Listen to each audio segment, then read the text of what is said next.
नमस्कार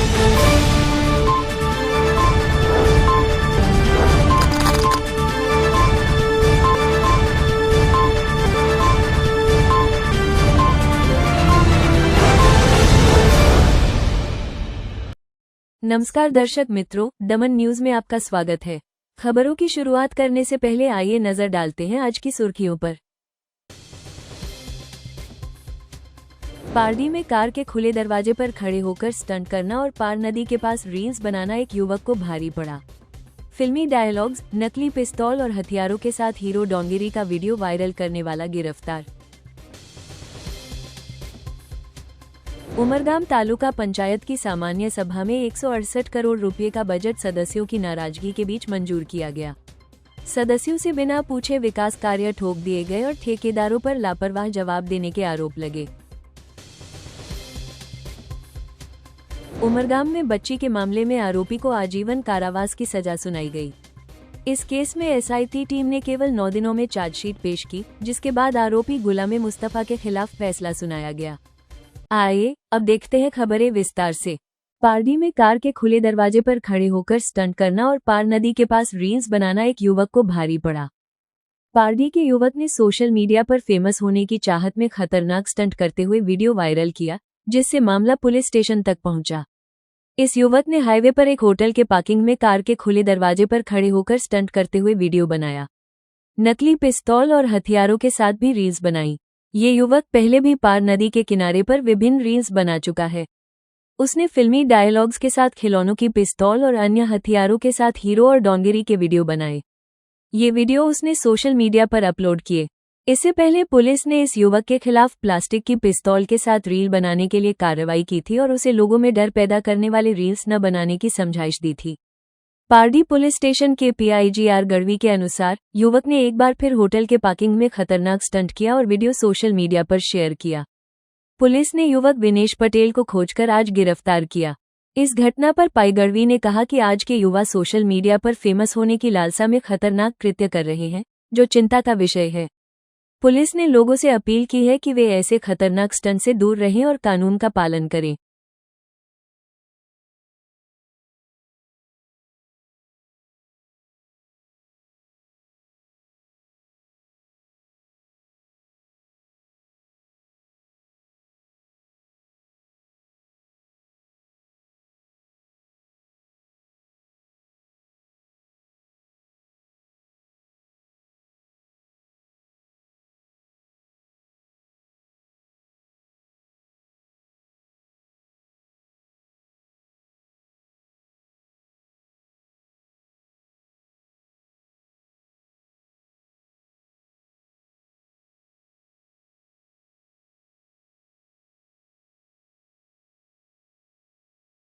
उमरगाम तालुका पंचायत की सामान्य सभा में 168 करोड़ रुपए का बजट सदस्यों की नाराजगी के बीच मंजूर किया गया।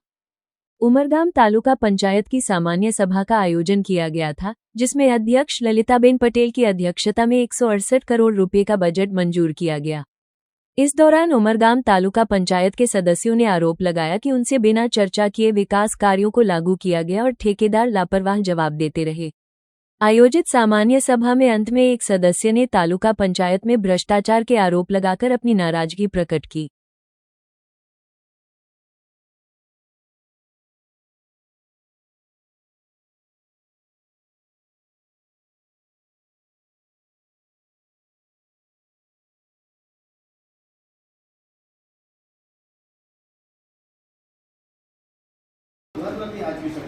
આજે તમે આજે 2-3 સામાન્ય સભામાંથી મેં કેમ કે તમે માપણી માટે પૈસા મળ્યા છે કે આપણે રિમાઇન્ડર આપી દો, આપણે લખેલું છે રિમાઇન્ડર આપી દો સાહેબ, કેટલી વખત રિમાઇન્ડર આપશો? ગયા સામાન્ય સભામાં બી આપણે કીધું કે તમે મારા અધિકાર ક્ષેત્રમાં રિમાઇન્ડર આપવાનું આવે, અમે ફરી લેટર લખીએ, બીજું શું કરું? મેં તો કંઈ નહીં કરી શકું ને, તમારે તમે લેટર લખીએ ને, તમે એમ કહો કે મારા અધિકાર ક્ષેત્રમાં મેં આટલું બોલી શકું તો મારે શું કરવું? અમારે કમાવા બધી દઈએ માપણી મંગાવો, આખું કેમ્પસ છે એનો કમ્પાઉન્ડ થાય, પ્લસ આપણે પાછળથી ગામ આપણે ગામ લોકોને આપણે રસ્તો છે બહુ જ ઇમ્પોર્ટન્ટ આવકાર્ય છે એટલે એમની જે માગણી છે બિલકુલ ખોટી નથી અને અમે એમની જે માગણી છે અને એમને જે માર્ગદર્શન કર્યું એ બદલ અમે એમનો આભાર માનીએ છીએ. અને હવેથી જે બી તાલુકા પંચાયતના સદસ્યનું કામ હશે, ચાહે કોઈ બી ગ્રાન્ટનું હશે તમારું, એની પર તમારું નામ નહીં લખાય, પરંતુ એ ગ્રાન્ટનું નામ અને તાલુકા પંચાયતના સદસ્યશ્રી અને વર્ષનું નામ અને રકમ રૂપિયામાં એ લખવામાં આવશે. એટલે એટલું બધું એ તો એવું થાય કે તાલુકા પંચાયતથી ચૂંટાયેલા અને કંઈ જ કામ કરતા નથી, ખાલી નામના શોભાને કાઢ્યા એવું થાય.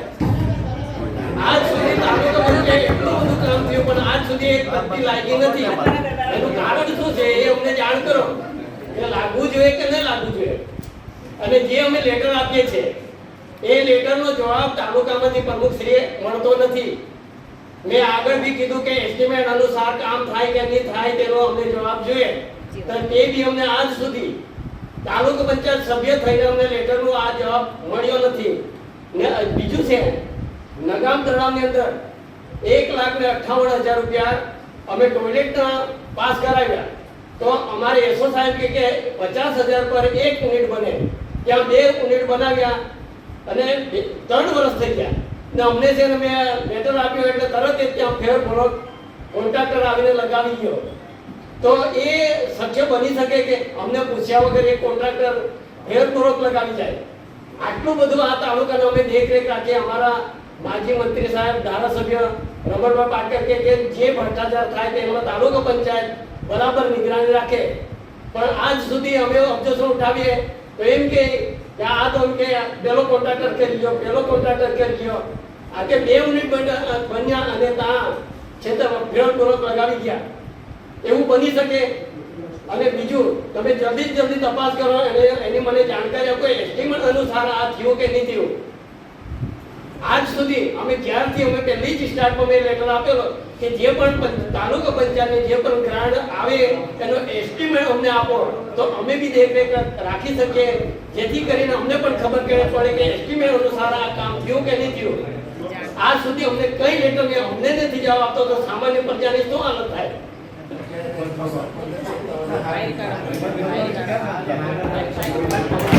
उमरगाम में बच्ची के मामले में आरोपी को आजीवन कारावास की सजा सुनाई गई। इस केस में एसआईटी टीम ने केवल 9 दिनों में चार्जशीट पेश की, जिसके बाद आरोपी गुलाम मुस्तफा के खिलाफ फैसला सुनाया गया। उमरगाम में एक मामले में अदालत ने महत्वपूर्ण फैसला सुनाया। अगस्त महीने में 3 साल की बच्ची के मामले में आरोपी गुलाम मुस्तफा मोहम्मद समीम खलीफा को आजीवन कारावास की सजा दी गई। साथ ही अदालत ने 50,000 रुपये का जुर्माना लगाया और बच्ची के परिवार को 6 लाख रुपये देने का आदेश दिया। इस ऐतिहासिक फैसले और पुलिस की कार्यवाही की राज्य के गृह मंत्री ने भी सराहना की। उमरगाम तालुका में पिछले साल 27 अगस्त को दोपहर में चाल में जन्माष्टमी के अवसर पर मटकी फोड़ कार्यक्रम चल रहा था। चाल में रहने वाले और स्थानीय लोग मटकी फोड़ कार्यक्रम देखने में व्यस्त थे। तभी श्रमिक परिवार की 3 वर्षीय बच्ची चाल के बाथरूम में गई। उसी समय चाल में रहने वाला गुलाम मुस्तफा मोहम्मद समीम खलीफा बच्ची के पीछे पीछे गया।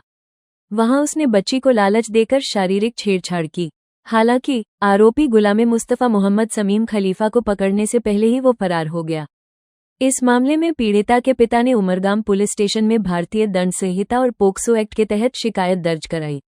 पुलिस ने कुछ ही घंटों में आरोपी को फरार होने से पहले ट्रेन से पकड़ लिया। इस केस में एसआईटी टीम ने केवल 9 दिनों में 470 पन्नों की पोक्सो एक्ट के तहत चार्जशीट पेश की।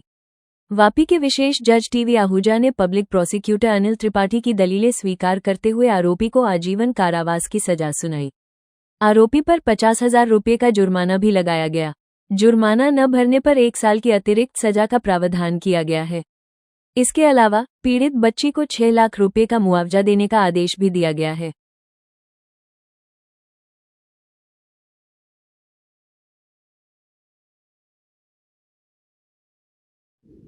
ગુનાના કામે પોલીસે જે ડિટેક્શન અને એવિડન્સ કલેક્શન કર્યું જેના કારણે આ સજા સુધી પહોંચી શક્યા છે, જેમાં આરોપી બનાવ વખતે જે સ્થળ ઉપરથી ભાગી ગયો હતો તો પોલીસે તેને પકડ્યો તેટલી ઝીણવટભરી કાળજી રાખેલી કે એની રેલવેની ટિકિટ સુદ્ધા કબજે કરેલી।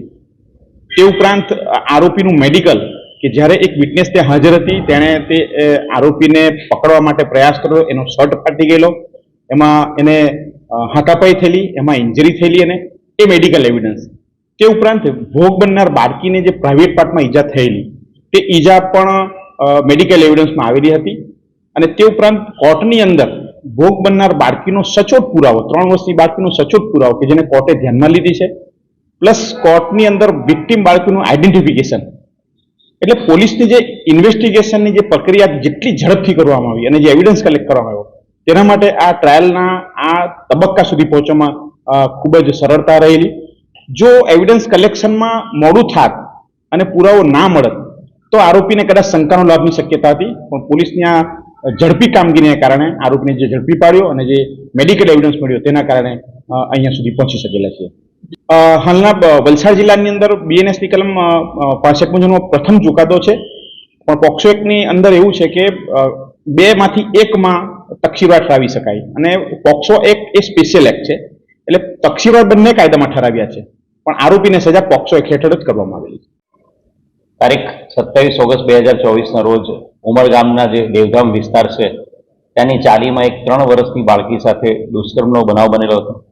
બનાવની ગંભીરતાને ધ્યાને રાખીને તાત્કાલિક નવી ભારતીય ન્યાય સંહિતાની કલમ 65(2) અને પોક્સો મુજબ ગુનો દાખલ કરવામાં આવ્યો હતો.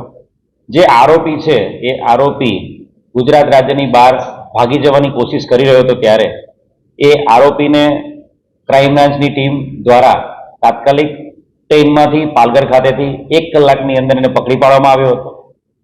આરોપીને પકડી પાડ્યા બાદ એક સ્પેશિયલ ઇન્વેસ્ટિગેશન ટીમ આ ગુનાની ગંભીરતાને અને સંવેદનશીલતાને ધ્યાને રાખીને બનાવવામાં આવી હતી અને વલસાડ જિલ્લાના ઇતિહાસમાં રેકોર્ડ બ્રેકિંગ 9 દિવસમાં 470 પાનાનું ચાર્જશીટ રજૂ કરવામાં આવ્યું હતું. આ ગુનાની ગંભીરતાને ધ્યાને રાખીને જિલ્લાના સ્પેશિયલ પબ્લિક પ્રોસિક્યુટર આપણા અનિલ ત્રિપાઠી સાહેબ એમના દ્વારા આ કેસમાં ડે ટુ ડે બેઝિસ પર હિયરિંગ કરવામાં આવ્યું હતું.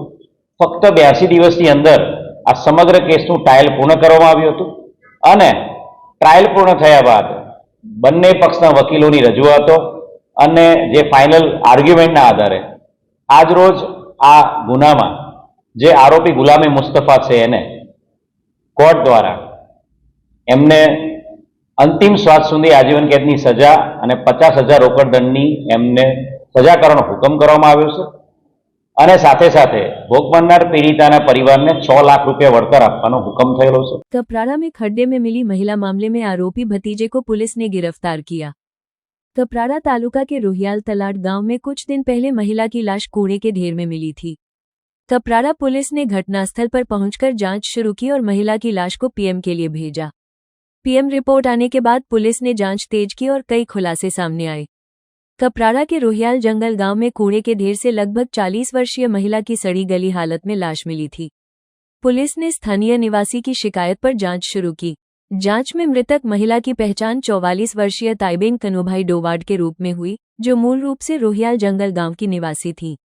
पीएम रिपोर्ट में महिला के साथ दुष्कर्म के बाद हत्या की पुष्टि होने पर पुलिस ने जांच तेज की. पुलिस ने मृतक ताइबेन के पारिवारिक भतीजे भगवान उर्फ भगू डोघाट पर शक जताया. कड़ी पूछताछ में आरोपी भगवान उर्फ भगू ने अपना अपराध कबूल कर लिया. घटना 18 मार्च की रात की है, जब गांव में शादी का कार्यक्रम चल रहा था. आरोपी भगवान ने अकेलेपन का फायदा उठाकर अपनी पारिवारिक काकी ताइबेन के साथ दुष्कर्म किया और फिर उनकी हत्या कर दी. पुलिस ने आरोपी को गिरफ्तार कर लिया है और उसे न्यायिक हिरासत में भेज दिया गया है. आरोपी ने 2011 में भी अपने दोस्त की हत्या की थी, लेकिन सबूतों के अभाव में वो 2015 में निर्दोष साबित हुआ था. अब 14 साल बाद उसने फिर से हत्या का अपराध किया है. पुलिस ने आरोपी के खिलाफ सख्त कार्रवाई की है.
21મી માર્ચ 2025ના રોજ કપરાડાના જે અંતરિયાળ વિસ્તાર છે રોહિયાળ જંગલ ગામ, જે મહારાષ્ટ્ર બાઉન્ડ્રી પરનું ગામ છે, રોહિયાળ જંગલ ગામમાં જે પ્રાથમિક આરોગ્ય કેન્દ્રની પાછળ કોતરોમાંથી એક મહિલાની લાશ મળી આવી હતી. પ્રાથમિક તબક્કે જે જાણ થઈ એ પ્રમાણે કનુભાઈ નામના એક વ્યક્તિની પત્ની તાઈબેનની આ લાશ હતી. બનાવની ગંભીરતાને ધ્યાને રાખીને આ જે મરણ જણા છે તાઈબેન, એમનું સિવિલ હોસ્પિટલ સુરત ખાતે ફોરેન્સિક પીએમ કરવામાં આવ્યું હતું અને ફોરેન્સિક પીએમમાં જે મરણ જનાર છે એમનું ગળું દબાવી અને માથાના ભાગે ગંભીર ઇજાઓ પહોંચાડીને મૃત્યુ થયેલાની હકીકત મળી આવેલ હતી. તાત્કાલિક મર્ડરનો ગુનો દાખલ કરવામાં આવ્યો હતો. બનાવની ગંભીરતાને ધ્યાને રાખીને ડીવાયએસપી, ક્રાઇમ બ્રાન્ચ, એસઓજી સહિત તમામ ટીમો ઘટના સ્થળે પહોંચી ગઈ હતી. આ જે ગુનો દાખલ કર્યો હતો એમાં આરોપી ભગવાનભાઈ ઉર્ફે ભગુને પકડી પાડવામાં મોટી સફળતા કપરાડા પોલીસ અને ક્રાઇમ બ્રાન્ચને મળી છે. બનાવની જો વાત કરીએ તો કનુભાઈ અને તાઈબેન એમના વિસ્તારમાં એક લગ્ન પ્રસંગ હતો. એ અનુસંધાને શંકરભાઈ, ભગવાનભાઈ, આ કનુભાઈ, એમના પત્ની, બધા ચારે જણાએ લગ્નમાં એ ત્યાં ગયેલા હતા ફંક્શનમાં. એટલે લગ્નમાંથી બ્રેક પડ્યો ત્યારે પાછા આવ્યા ત્યારે શંકર અને કનુભાઈ એ વહેલા પાછા લગ્નની ફંક્શનમાં હાજરી આપવા માટે ગયા હતા અને પાછળ જ્યારે આ તાઈબેન ભગુભાઈ સાથે, ભગવાનભાઈ સાથે જઈ રહ્યા હતા ત્યારે ભગવાનભાઈ એમની એકલતાનો લાભ લઈને એમની સાથે દુષ્કર્મ કર્યું હતું અને દુષ્કર્મ કર્યા બાદ કોઈને કહી ના દે અને બૂમાબૂમ ના કરે એના માટે થઈને એમણે એનું ગળું દબાઈને એમની હત્યા કરી હતી અને સાથે સાથે એમણે એમના માથાના ભાગે પથ્થરો મારીને એમની લાશ પ્રાથમિક આરોગ્ય કેન્દ્રના કોતરમાં ફેંકી દીધી હતી. આ જે આરોપી છે ભગવાન ઉર્ફે ભગુભાઈ, એને પકડી પાડવામાં આવ્યો છે. આ આરોપીનો ગુનાહિત ઇતિહાસ પણ છે. 2011માં પણ આ વ્યક્તિ વિરુદ્ધમાં મર્ડર કેસનો ગુનો દાખલ થયેલો હતો અને આ ગુનામાં જે સાક્ષીઓ છે એના નિવેદનો, સાથે સાથે સાયોગિક પુરાવો, એની સાથે સાથે ફોરેન્સિક એક્સપર્ટના જે એવિડન્સીસ છે એ અને મોબાઈલ ફોરેન્સિક્સ અને એફએસએલ નિષ્ણાત, આ તમામ પુરાવો હાલ એકઠા કરવામાં આવી રહ્યા છે અને સમય મર્યાદામાં આ ગુનામાં ચાર્જશીટ કરીને ચોક્કસ કોર્ટમાં ટ્રાયલ બાદ એને સજા થાય એ પ્રકારની કાર્યવાહી હાલ હાથ ધરવામાં આવી છે. જે બનાવ બન્યો હતો એ લગ્ન પ્રસંગ જે 2 દિવસ પહેલા હતો, એ લગ્ન પ્રસંગ પછી જ આ તાઈબેન છે ઘરમાં મળી આવેલ નહોતા અને બનાવના દિવસે જે મરણ જનાર તાઈબેનના દીકરા અને દીકરાની વાઈફ જે નજીકમાં જ રહે છે, એમણે આ તાઈબેનને શંકરભાઈ, એમના ફાધર કનુભાઈ અને ભગવાનભાઈની સાથે જ જોયેલા હતા અને બનાવના દિવસે લગ્નમાં પણ જ્યારે એમણે ફરી પરત ગયા ત્યારે શંકરભાઈ અને જે તાઈબેનના પતિ કનુભાઈ પહેલા પહોંચી ગયા હતા અને જે મરણ જનાર તાઈબેનની સાથે ભગવાનભાઈને નજરે જોનાર સાક્ષીઓ પણ આપણને મળેલા છે, જેમણે આ બંને જણને પ્રાથમિક આરોગ્ય કેન્દ્ર પાસેથી પસાર થતા ચાલતા જોયેલા હતા અને એ હકીકતના આધારે શંકરની ડિટેલ પૂછપરછ, ઇન્ટ્રોગેશન, સાથે સાથે ભગવાનને પકડી લાવીને એની પૂછપરછ કરતા આ समग्र घटना पर पर्दाफाश हुआ है। पारडी नगर पालिका के सफाई कर्मचारी और स्टाफ का दुर्घटना बीमा केवल वार्षिक 755 रुपये में उपलब्ध कराया गया। पारडी नगर पालिका के सफाई कर्मियों और अन्य स्टाफ का दुर्घटना बीमा पॉलिसी केवल वार्षिक 755 रुपये में इंडिया पोस्ट पेमेंट बैंक द्वारा उपलब्ध कराया गया। नगर पालिका के मुख्य अधिकारी बीबी भावसार और अध्यक्ष चेतन नायक के मार्गदर्शन में पंकज ग्रनिया की टीम ने ये दुर्घटना बीमा पॉलिसी शुरू की। इस बीमा के तहत कर्मचारियों को दुर्घटनाओं में लाभ मिलेगा। किसी भी दुर्घटना की स्थिति में ये बीमा कर्मचारियों को सहायता प्रदान करेगा। पोस्ट ऑफिस के कर्मचारियों ने नगर पालिका में आकर इस प्रक्रिया को पूरा किया, जिससे कर्मचारियों को सुविधाएं मिल सके।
समाचार के अंत में आइए एक नजर डालते हैं आज के मुख्य समाचारों पर।